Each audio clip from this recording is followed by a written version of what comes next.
Imagine waking up to find your lifelong home, a slice of American freedom you've nurtured for decades, suddenly under siege by a self-appointed queen of suburbia who thinks her clipboard gives her divine right over your paint choices. That's exactly what hit Tom Harlan like a freight train one crisp Texas morning, when a knock at the door revealed not a neighbor with cookies, but a pinched-faced dictator in pearls, demanding he erase his barn's bold red hue or face the wrath of community standards. Little did she know, this wasn't just about color. It was the spark that would expose her empire of petty rules as the fragile house of cards it truly was. Tom Harlan had called that 5-acre spread home since the Reagan years, back when the only neighbors were the wind whispering through the tall grass and his loyal quarter horses munching contentedly in the pasture. It was the kind of place where a man could breathe deep, feel the earth under his boots, and forget the world's nonsense.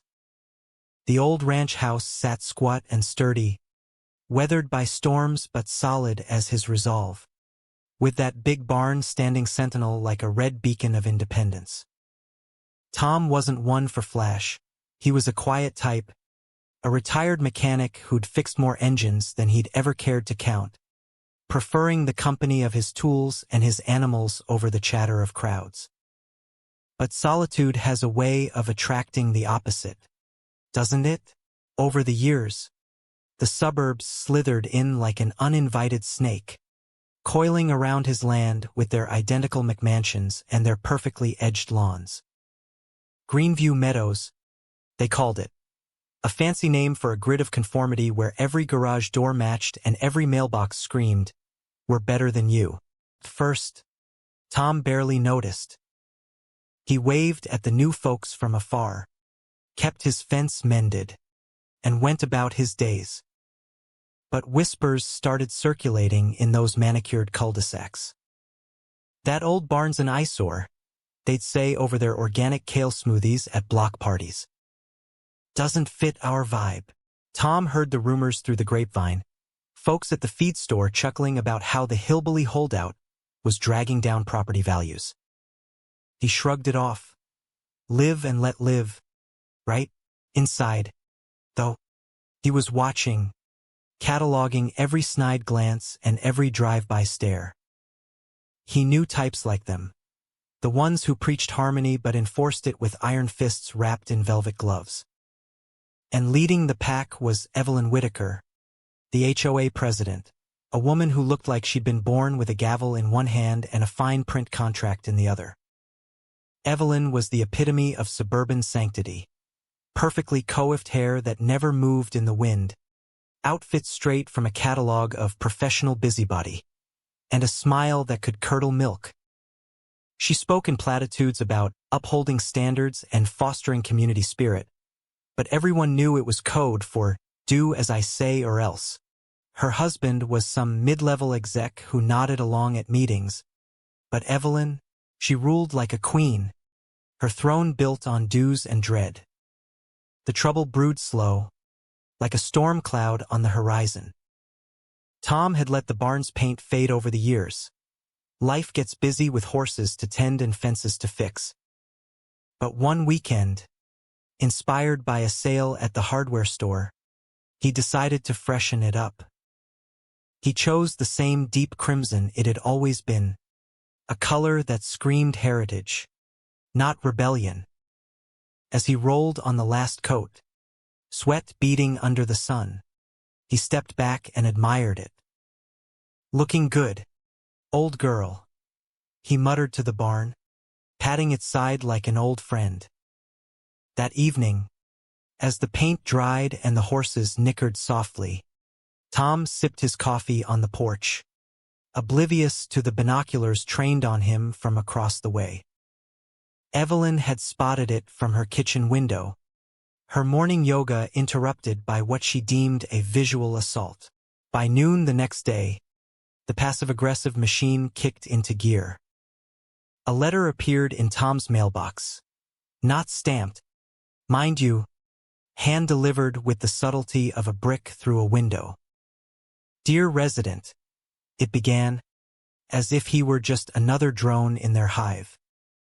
Your recent exterior modifications violate Section 4.2 of the Greenview Meadows Covenants, Conditions, and Restrictions. Approved colors are limited to earth tones to maintain aesthetic harmony. Please submit a variance request or rectify within 14 days to avoid fines. Tom chuckled as he read it, crumpling the paper and tossing it in the trash. Aesthetic harmony? On my land. He wasn't part of their HOA. His deed predated their development by 2 decades. But Evelyn wasn't one to let facts get in her way. She thrived on control, her position as president her only real power in a life of unfulfilled ambitions. Whispers spread faster than wildfire. That Harlan guy's trying to sabotage our resale values. He's probably growing weed in that barn. Tom heard it all at the local diner, where waitresses clucked sympathetically. He stayed silent, but his eyes sharpened. He started keeping a journal, dates, times, license plates of cars that lingered too long near his fence. Patience was his weapon.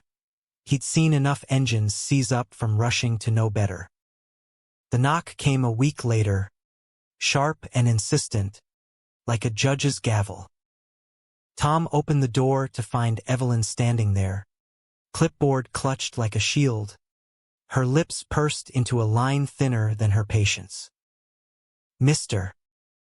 Harlan," she said, her voice dripping with that faux politeness that masked pure venom. "I see you've ignored our correspondence. That barn is a blatant violation. Our community prides itself on uniformity. It's what keeps our values high and our streets safe." Tom leaned against the doorframe, arms crossed, his weathered face betraying nothing. "Morning, Mrs. Whitaker. Nice weather we're having. As for the barn, it's on my property, which ain't yours to police. Been here since before your fancy gates went up." Evelyn's eyes narrowed, her pearls seeming to tighten around her neck. "Oh, but it affects us all. Don't you see? Property values are a shared responsibility. Imagine if everyone painted willy-nilly. Chaos. We're just asking for civility." Tom suppressed a smirk. Her "we" was always code for "I." Civility's painting my own barn on my own land. "Now, if you'll excuse me." He closed the door gently, hearing her huff fade down the driveway. Inside, he added the encounter to his journal, noting her flushed cheeks and the way her voice cracked on chaos. It was almost funny, if it weren't so pathetic, her clinging to rules like a life raft in her sea of irrelevance. But Evelyn wasn't done. Oh no. She escalated with the precision of a bureaucrat on a power trip. More letters arrived, each one more threatening. Fines stacking like Jenga blocks. $50, then $100, then threats of liens. Tom sent them back with a polite note from his lawyer, a no-nonsense guy named Mike Ramirez who'd handled his will years back. "Not applicable," Mike's letter read.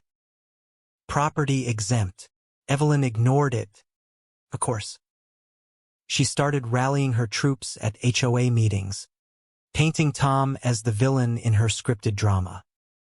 "This rogue element threatens our way of life," she'd declare, her voice quivering with manufactured outrage. Neighbors nodded along, afraid to cross her. Evelyn had a knack for turning dissent into violations.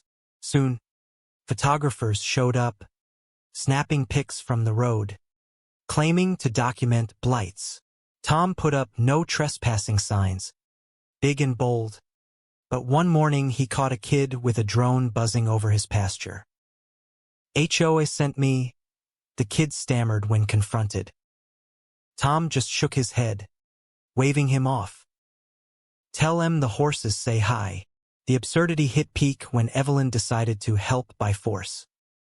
One afternoon, Tom was out mending a gate when he heard engines rumbling. A landscaping crew pulled up, unloading shrubs and tools, heading straight for his fence line. "What's this?" Tom called, striding over. The foreman scratched his head. "HOA order. Beautification project to screen that barn." Tom laughed outright, a deep, rumbling sound that made the crew pause. "Beautification? On my land? Without asking? That's called trespassing, son." The crew looked uneasy, tools hovering. "Ma'am said it was community property." Tom pulled out his phone, dialing Mike. "Tell ma'am she's planting lawsuits." As the crew packed up, grumbling about wasted time, Tom watched Evelyn's car speed away from her vantage point down the road. Her face, visible through the windshield, was a mask of fury, red as his barn, twisted in that delicious mix of entitlement and defeat. He waved cheerfully, knowing this was her digging her own grave, one shrub at a time. Whispers turned to outright slander now. At the grocery store, Tom overheard, "That Harlan's violent. Chased off workers with a shotgun." He hadn't. Of course, it was a rake. But Evelyn spun tales like a pro, her emails to residents dripping with concern. "For the safety of our children, we must act." Tom stayed calm, but the isolation stung. Friends distanced themselves. Invitations dried up. He spent evenings on his porch, sipping whiskey, plotting not revenge, but revelation. He knew her type. The more she pushed, the more she'd overreach, exposing the rot beneath her polished facade. The storm broke on a lazy Saturday, the kind where the sun hangs high and lazy. Tom was brushing his mare, Daisy, her coat gleaming under his steady hands, when sirens wailed in the distance. He froze, heart ticking up a notch. 2 cop cars screeched into his driveway, lights flashing like some bad TV drama. Evelyn was there, arms flailing like a windmill in a gale, pointing at him as he approached. "There he is. Officers, the scofflaw who's vandalizing community assets and trespassing on regulated land." Her voice was shrill, triumphant, as if she'd caught a bank robber red-handed. The younger cop, badge shiny as his boots, stepped forward. "Sir, hands where I can see 'em. We've got reports of violations and obstruction." Tom's blood boiled, but he kept cool. "Hands out. Officers, this is my home. Been mine for 40 years. That woman's the one trespassing on reality."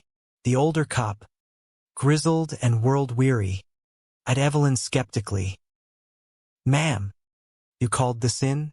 Said he's ignoring HOA mandates and destroying improvements.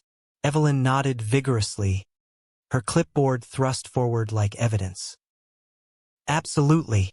Look at that garish barn. It's devaluing everything, and he ripped out our lovely hedges last week." "Arrest him for defiance," Tom interjected smoothly. "Defiance? Those hedges were on my property, planted without permission." "That's your vandalism," Evelyn sputtered. But community harmony. The covenants apply to all in the vicinity." The cops exchanged glances, the young one confused, the old one amused. "Ma'am, show us your docs," the elder said. Evelyn fumbled, producing a sheaf of papers that looked official but smelled of desperation.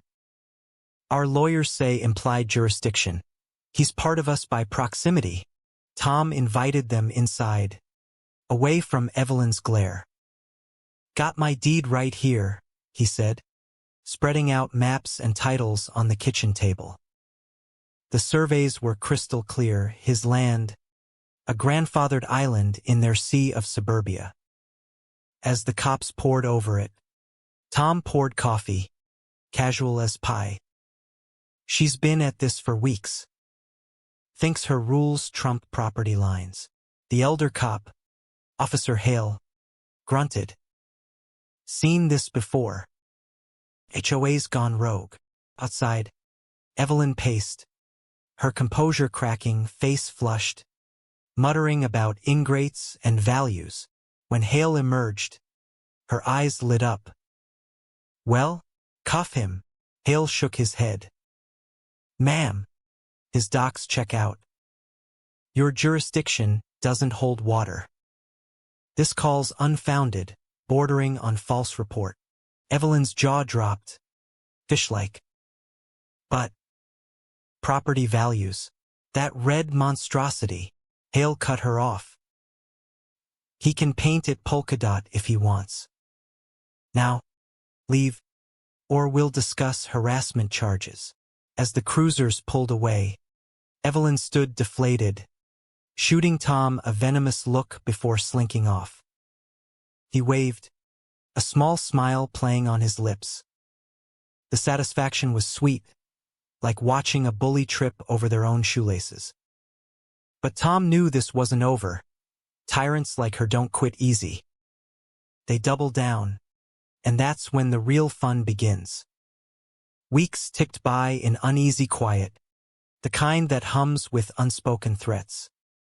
Tom went about his routines, feeding horses, tinkering in the barn, but he kept vigilant, his journal growing thicker. Then the lawyer letters landed, slick envelopes from a downtown firm smelling of money and menace. Implied consent, they claimed. Twisting legalese to argue Tom's silence years ago meant he'd joined their club unwittingly. Comply or face suit. Tom felt a flicker of worry. Legal battles drain wallets, and he wasn't swimming in cash. But he remembered his dad's words. Stand firm, son. Bullies fold when you don't. Off to Mike he went. The lawyer scanned the pages and barked a laugh. This is smoke and mirrors, Tom. No judge buys implied overdeeds. We'll counter hard. Mike's response was a masterpiece of sarcasm. Your consent theory holds as much water as a sieve. Cease or face countersuit for harassment. Silence followed, but Evelyn stewed. At HOA meetings, she ranted, this outlier mocks our unity. We must fight for our standards. Her voice cracked with desperation. Whispers among board members hinted at cracks. Folks tired of her reign. Then, one spring dawn, Tom woke to chance. A dozen picketers lined the road's edge, signs waving, End the eyesore, protect our values. Evelyn front and center, megaphone in hand, her face a caricature of righteous fury. Harlan's defiance hurts us all, she bellowed, as cars honked in confusion. Tom approached, temper simmering. Peaceful protest. On public land. Sure, but this is just theater. Evelyn smirked, sickly sweet. We're raising awareness, Mr. Harlan. Your selfishness tanks our home's worth. Why not just conform? Her words dripped irony. Conformity her god, individuality her devil. Tom spotted neighbors filming, the spectacle backfiring already. Selfishness? Says the woman dictating colors from her ivory tower. He turned away, dialing Hale first, patrol promised, then Mike. Borderline harassment, Mike said. I've got to play. Media loves underdogs. By afternoon, a reporter arrived, notepad ready. Lisa from the Tribune, tipped by Mike. Tom laid it all out. Deeds, letters, the whole absurd saga. It's not about paint. It's about freedom. They strolled to the picket line. Mrs. Whitaker, comment on harassing a non-member. Lisa called. Evelyn froze, stammering. We're upholding values, but her facade crumbled under the lens, her community spiel sounding hollow as a drum. The article exploded Sunday, HOA overreach, bullying the barn that wouldn't bend. Comments poured in, HOA nightmares shared, calls for reform. Evelyn's phone rang off the hook. Residents revolted, questioning dues funneled to lawyers. Days later, a sleek car arrived. Board member Greg Thompson, suit rumpled, face apologetic. Mr. Harlan, can we talk? Over coffee, Greg spilled, article's a disaster. Board's mutinying, talk of ousting Evelyn. We concede your land's exempt. Drop suits. Tom leaned back, savoring the shift. In writing, notarized. And Evelyn apologizes publicly. Greg winced but agreed. The document came swift, ironclad. At the next meeting, Tom observed from the back. Evelyn rose, voice trembling. I regret the misunderstanding with Mr. Harlan's property. Grudging, insincere, but oh so satisfying, her empire crumbling as eyes rolled. Residents clapped for Tom, some whispering plans to loosen rules. Now, peace reigns. Tom's barn gleams red, unbowed. Evelyn's profile's low. Rumors say she's stepping down, her throne toppled by her own overreach.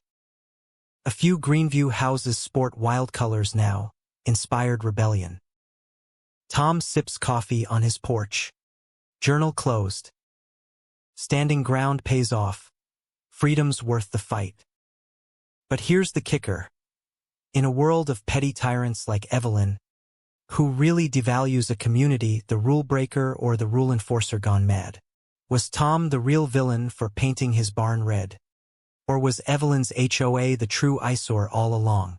Drop your thoughts below, true or false, and why?